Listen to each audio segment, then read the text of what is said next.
పవనజ స్తుతి పాత్ర పావన చరిత్ర రవి సోమవర నేత్ర రమణీయ గాత్ర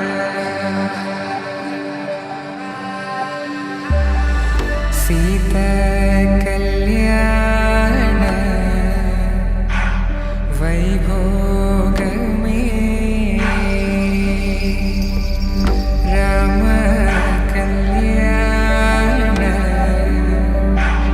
వైభోగమే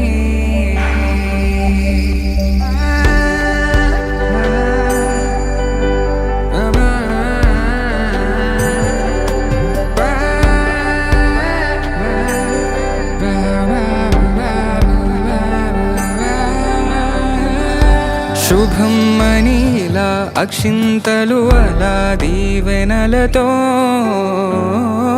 అటు ఇటు జనం హడావిడితనం తుళ్ళింతల ఈ పెళ్లిలో గిల్లలో పదందని బంధువుల కట్టై సన్నాయిల సందడి మొదలై తదాస్తని